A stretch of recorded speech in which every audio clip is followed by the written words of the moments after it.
Hello everyone, how's it going? I hope you all are happy and healthy and doing well in your life.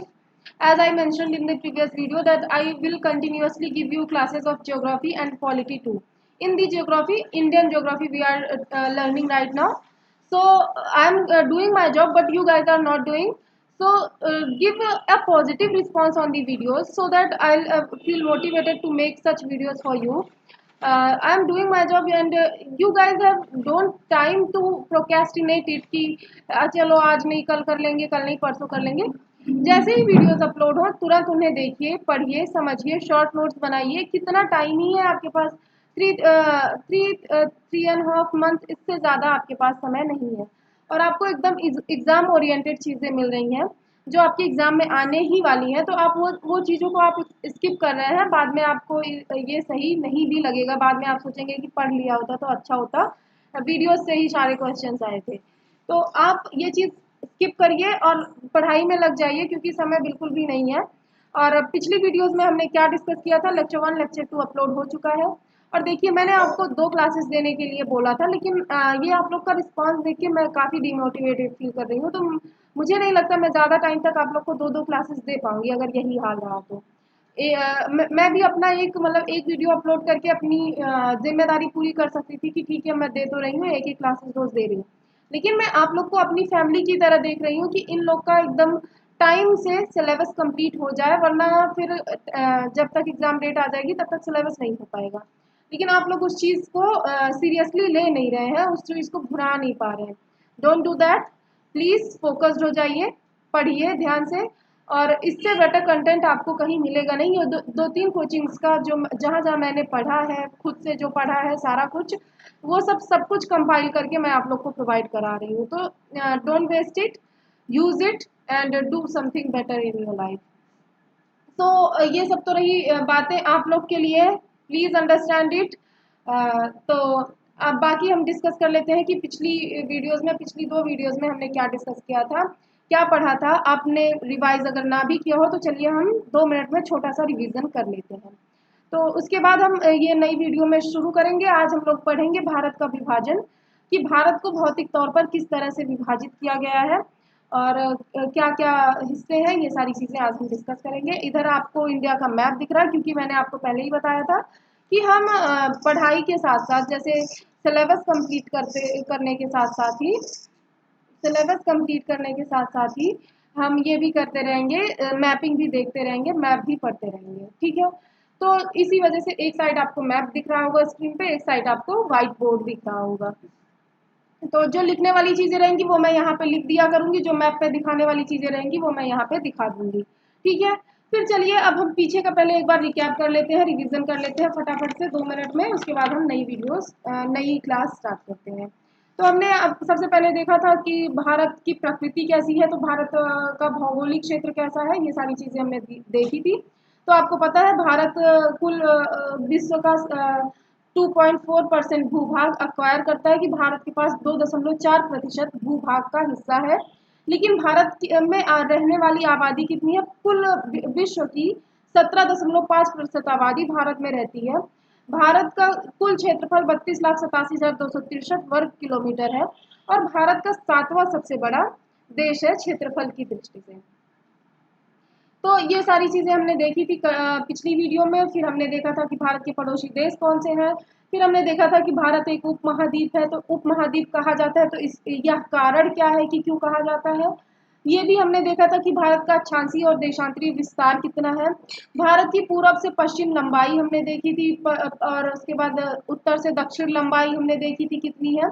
Comment box में अगर आपने वो class देखी है तो ज़रूर बताइएगा कि भारत की पूर्व से पश्चिम और उत्तर से दक्षिण लंबाई कितनी है।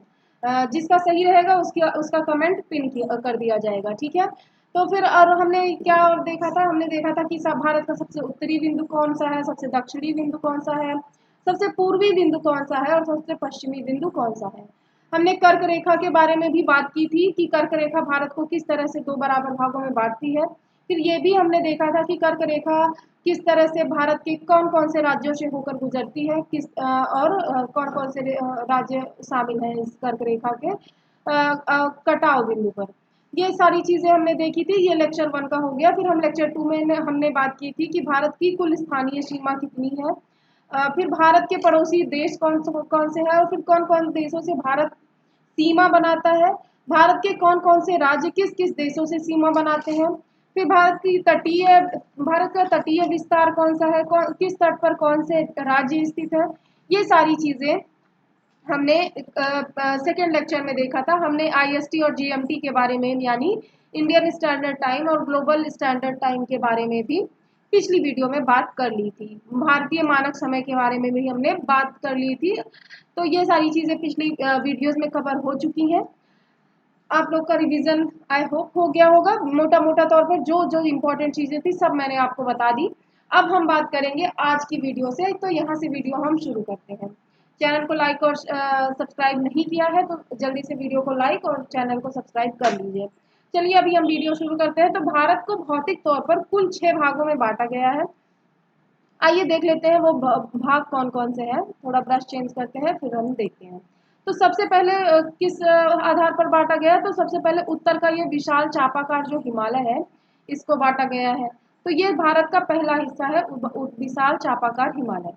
उसके बाद दूसरा हिस्सा अगर देखा जाए तो भारत का दूसरा कौन सा है, प्रायद्वीपीय पठार।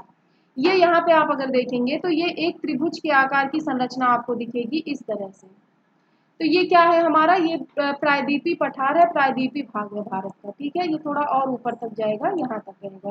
तो ये प्रायद्वीपीय भाग है भारत का। ये पूरा पठारी क्षेत्र है और ये भारत का, इसको हम कहते हैं प्रायद्वीपीय पठारी भाग। फिर इसके बाद तीसरा हिस्सा कौन सा रहेगा, आइए देखते हैं। ये तीसरा हिस्सा कौन सा है, पूर्व का तटीय मैदान। ये पूर्व दिशा में स्थित है ना, और तटों के किनारे स्थित है, जिस वजह से इसको क्या कहेंगे, पूर्व का तटीय मैदान। ये कौन सा हमारा तीसरा हिस्सा है। उसके बाद कौन सा हिस्सा है, तो उसके बाद ये हमारा पश्चिम का तटीय मैदान। ये पश्चिम में स्थित है और लेकिन तटों के किनारे स्थित है। यहाँ आप देख रहे हैं अरब सागर है ना, अरेबियन सी, तो जिस वजह से इसको क्या कहेंगे, पश्चिम तटीय मैदान। उसके बाद ये चौथा हिस्सा हो गया। आइए हम पांचवा हिस्सा देखते हैं कि पांचवा कौन सा है। तो यहाँ पे आप देखेंगे राजस्थान में आपको मिलेगा थार मरुस्थल, थार डेजर्ट, जो कि भारत का पांचवा बड़ा भूखंड है, बड़ा हिस्सा है, जिस हिसाब से भारत को भौतिक तौर पर बांटा गया है। उसके बाद बात कर लेते हैं छठे हिस्से की। तो छठा हिस्सा कौन सा है, छठा हिस्सा भारत का ये है जो कि नीचे स्थित है, अंडमान निकोबार द्वीप समूह और लक्षद्वीप समूह। तो ये भारत का छठा हिस्सा है। और आपको ये मैदानी भाग तो मैंने बता ही दिया, गंगा का ये विशाल मैदान जो है, जस्ट अ मिनट। और ये हमने बात कर ही ली थी कि ये पूर्व का तटीय मैदान है, जहाँ पे गंगा नदी की द्रोणियाँ पूरी बहती हैं। गंगा यमुना नदियाँ यहाँ से बहती हैं और ये हमारा पूर्वी तटीय मैदान है, जहाँ पे गंगा नदियों का प्रवाह होता है। तो ये सारी चीजें थी। ये 6 मुख्य भाग है जिसमें भारत को विभाजित किया गया है। फिर से मैं बोल देती हूँ जिससे आप नोट कर लें, अपनी कॉपी पे आप लोग नोट करते हुए चलिए। क्लास लेते वक्त एक पेन और एक कॉपी अपने पास जरूर रखिए। तो भौतिक तौर पर भारत को कुल 6 भागों में बांटा गया है। पहला है उत्तर में विशाल चापाकार हिमालय, ये हिमालय। उसके बाद कौन सा है, प्रायद्वीपीय पठारी भाग। फिर है पूर्वी तटीय मैदान, और चौथा है पश्चिमी तटीय मैदान। पांचवा है थार मरुस्थल और छठा है अंडमान निकोबार तथा लक्षद्वीप समूह। ये दोनों सम्मिश्रित तौर पर कौन से हैं, छठे भाग हैं भारत के प्राकृतिक तौर पर विभाजन के। ठीक है, ये सारी बातें हो गई विभाजन की। अब हम एक एक करके सभी चीजों को पढ़ेंगे इस पूरे सीरीज में, ज्योग्राफी में। पहले हम हिमालय की बात करेंगे, उसके बाद हम पठारों को पढ़ेंगे, मैदानों को पढ़ेंगे, मरुस्थलों को भी पढ़ेंगे, और हमारी जो ये महाद्वीप है, लक्ष्य महाद्वीप, अंडमान निकोबार द्वीप समूह, तो इन सारी चीजों को भी हम पढ़ेंगे। तो सबसे पहले पहला भाग है हिमालय। तो सबसे पहले हम इसी को, हिमालय को ही पढ़ेंगे। ये पहला भाग हमारा रहेगा। तो मैप को थोड़ा इरेज कर लेते हैं जिससे बाकी की चीजें समझाने में थोड़ा आसानी है। तो चलिए हम डिस्कस कर लेते हैं, हिमालय की बात करते हैं सबसे पहले। तो हिमालय आपको पता है कैसा है, चापाकार है। तो इस तरह से चाप के आकार की आकृति है हिमालय की। हिमालय फिर यहाँ पे पूर्व में नंगा पर्वत से, पश्चिम में नंगा पर्वत से पूरब में नामचा बरवा तक फैला हुआ है। यानी कि इधर पश्चिम में नंगा पर्वत से पूर्व में नामचा बरवा तक कितनी दूरी में, 2500 किलोमीटर की दूरी में। इनके बीच की दूरी कितनी है, 2500 किलोमीटर। तो 2500 किलोमीटर की दूरी में ये हिमालय पर्वत जो है फैला हुआ है, पूर्व से पश्चिम का विस्तार है, ये आपको बताया जा रहा है 2500 किलोमीटर। कहाँ पर है ये क्षेत्र? ये इस क्षेत्र की बात हो रही है, ध्यान दीजिएगा आप लोग। तो ये 2500 किलोमीटर दूरी में फैला हुआ है, चाप के आकार का है। इसके दोनों छोरों पर दो मोड़ हैं। ये देखिए यहाँ पे एक मोड़ है और एक मोड़ यहाँ पे है। तो इन मोड़ों को क्या कहते हैं? अक्षांशीय मोड़ कहते हैं। ठीक है, तो हिमालय के बारे में आप इतनी सारी चीजें लिख लीजिए, मैं बोल देती हूँ, आप लोग लिखते चलिए। तो आप हेडिंग डाल दीजिए विशाल हिमालय, उसके अंतर्गत आप लिखते चलिए। यह बृहद हिमालय है, इसको बृहद हिमालय कहते हैं, जो पश्चिम में नंगा पर्वत से लेकर पूर्व में नामचा पर्वत तक लगभग 2500 किलोमीटर की लंबाई में फैला हुआ है। ठीक है, अगर किसी का कुछ छूट रहा हो तो आप वीडियो रोक कर वो चीज़ लिख लीजिएगा। ठीक है, क्योंकि अगर ऐसे बोलूंगी इमला की तरह तो बहुत ज़्यादा लंबा वीडियो हो जाएगा। ठीक है, तो फिर लंबाई में फैला हुआ है, चाप के आकार का है, ये मैंने आपको कई बार बताया। फिर इसके दोनों छोरों पर दो मोड़ हैं, इन दोनों मोड़ों को अक्षसंधीय मोड़ कहते हैं। तो ये हो गया हिमालय का एक लिटिल बिट परिचय, छोटा सा। तो फिर जो ये पठार और हिमालय के बीच का हिस्सा है, यहाँ पे आप देखिए, ये पठार है, इधर आपको बताया मैंने। ठीक है, त्रिभुज के आकार का। फिर इधर क्या है? ये हिमालय है। तो इनके बीच का जो ये हिस्सा है, इसको क्या कहते हैं? इसको कहते हैं उत्तर का बृहद मैदान।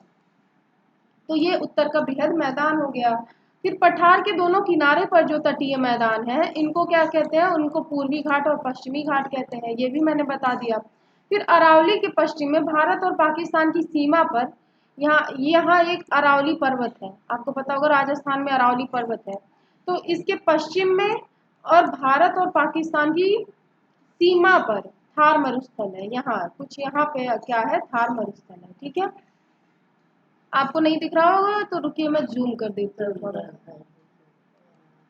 यहाँ पे आप देखिए, यहाँ पे पाकिस्तान की ये सीमा है और यहाँ पे ये भारत की सीमा है राजस्थान। तो यहाँ पे जो है आपका क्या होगा? थार मरुस्थल। ठीक है, तो यहाँ आपको थार मरुस्थल मिल जाएगा। फिर अंडमान और निकोबार और लक्षद्वीप समूह, ये आखिरी भाग है और ये भी स्थित है, जैसा कि आपको पता ही है। अब आते हैं बाकी की चर्चा पर।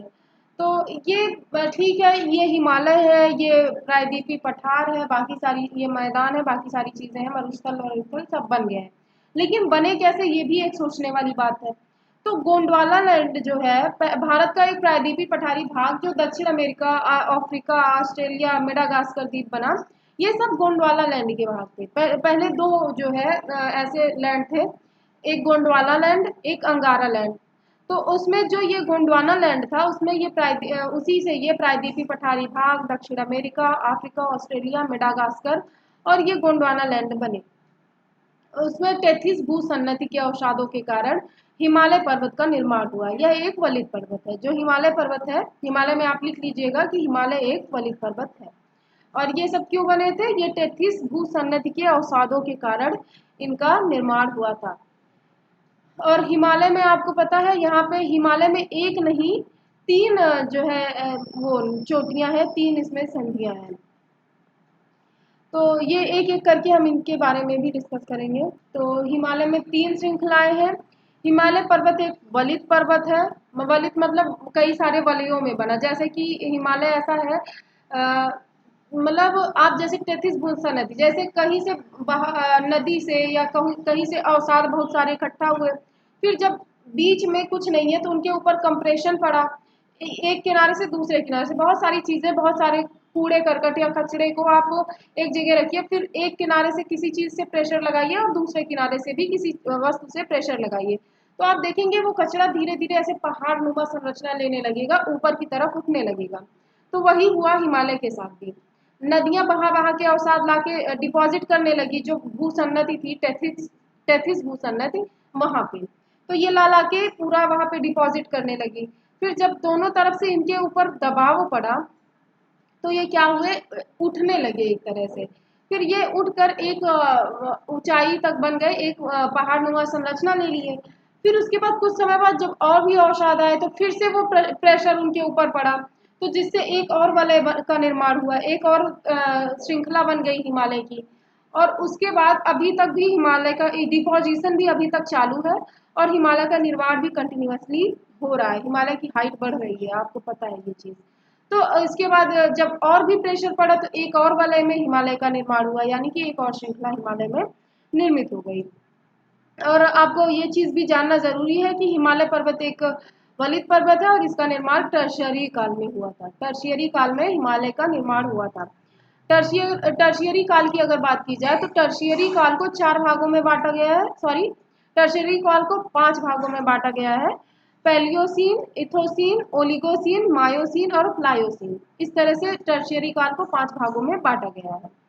तो अभी मैंने आपको बताया कि हिमालय की 3 श्रृंखलाएं हैं। तो चलिए एक एक श्रृंखला की बात की जाए। सबसे पहले महान हिमालय या हिमाद्री की बात की जाएगी।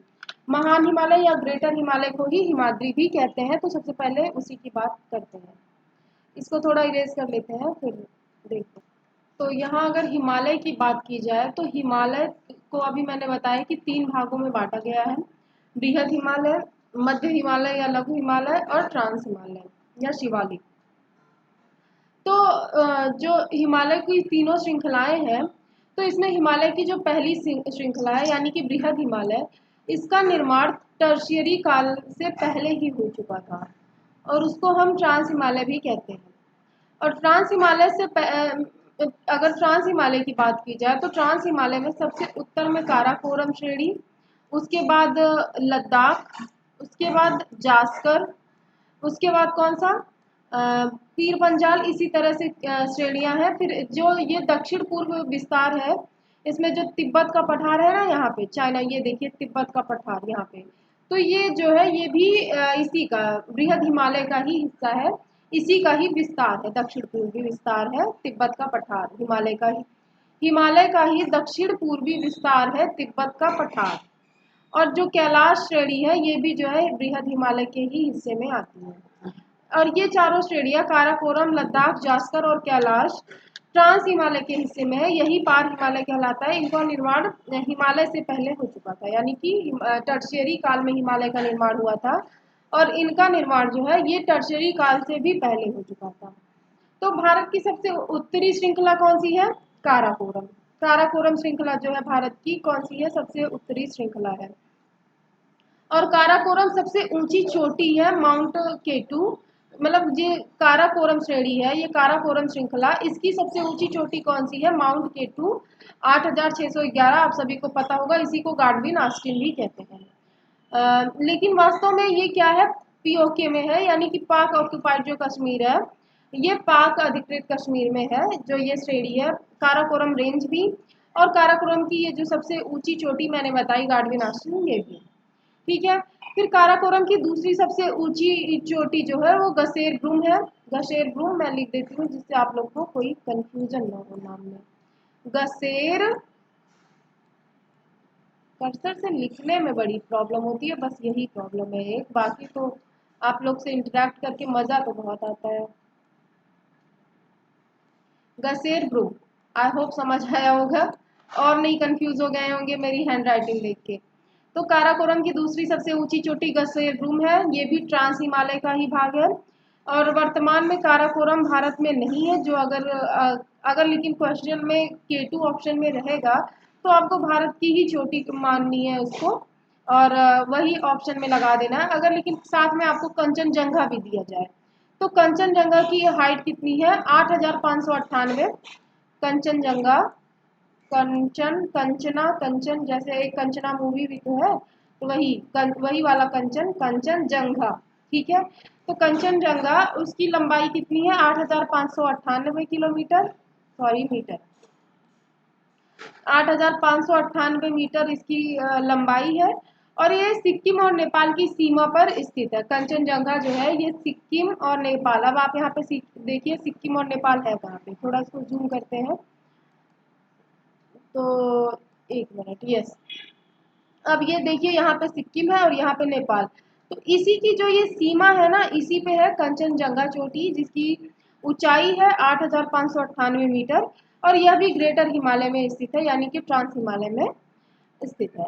आइए बाकी चीजें अब डिस्कस करते हैं। काराकोरम का पूरा हिस्सा पूरी तरह से ग्लेशियर से ढका हुआ है। ये चीज भी आप नोट कर लीजिएगा कि काराकोरम जो रेंज है ये पूरी की पूरी किससे ढकी हुई है, ग्लेशियर से ढकी हुई है।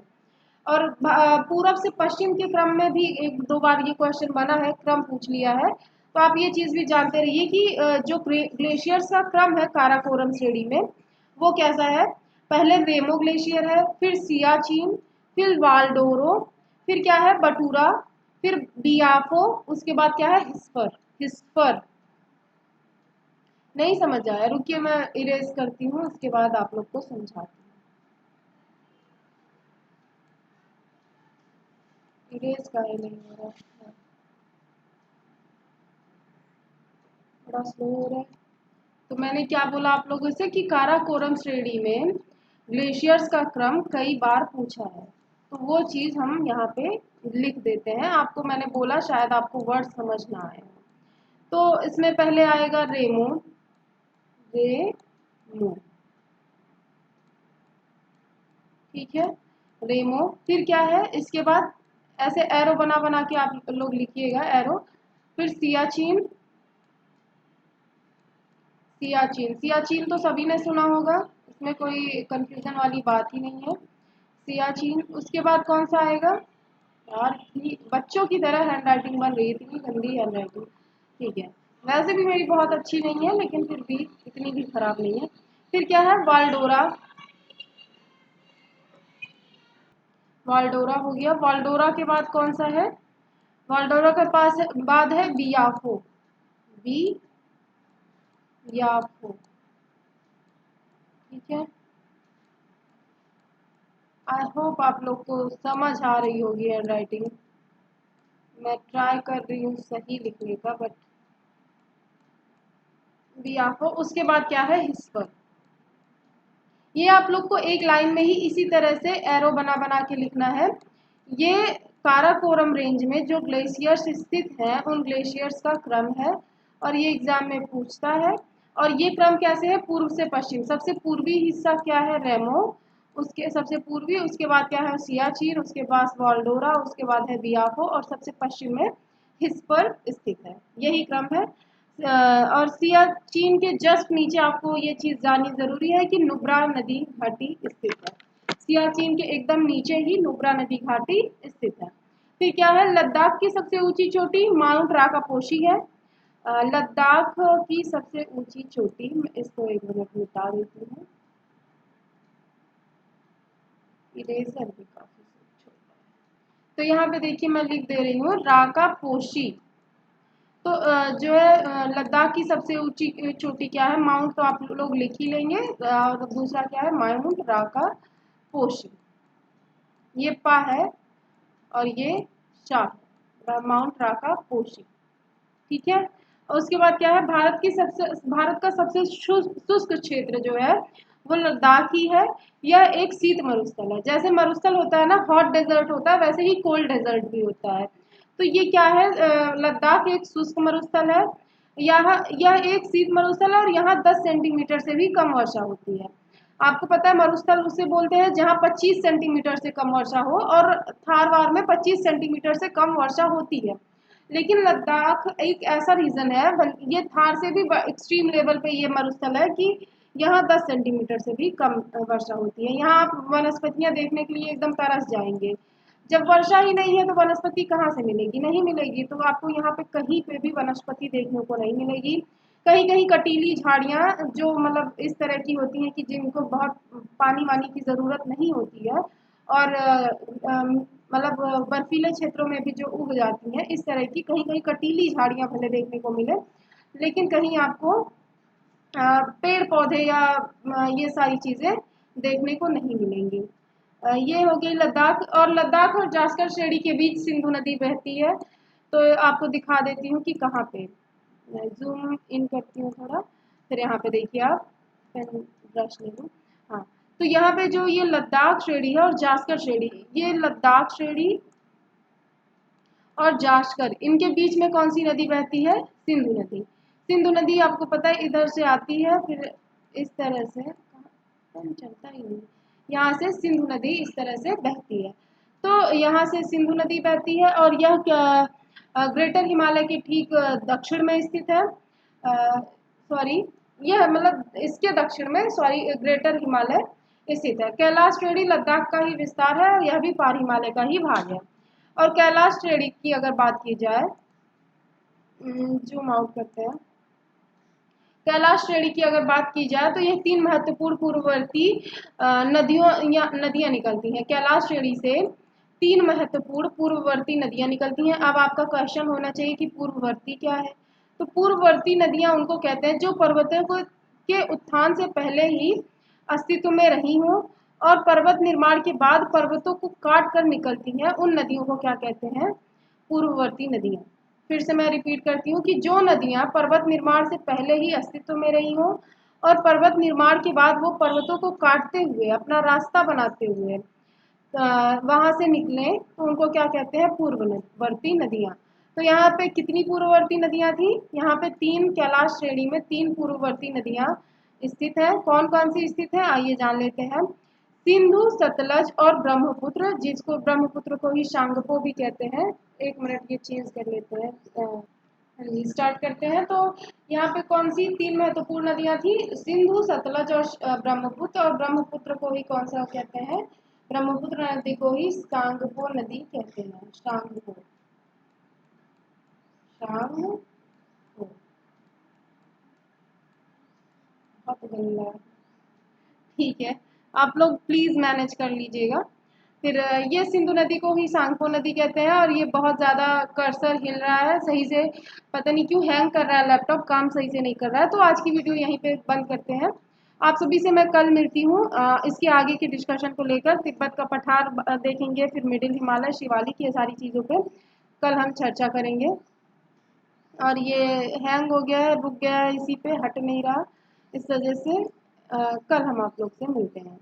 तो आज की वीडियो में बस इतना ही। अगर वीडियो पसंद आई हो तो लाइक, शेयर और सब्सक्राइब कर दीजिएगा। चैनल पर नए हो तो सब्सक्राइब कर ही लीजिएगा। और आज के लिए बस इतना ही। Thanks for watching. मिलते हैं अगली वीडियो में, तब तक के लिए जय श्री राम।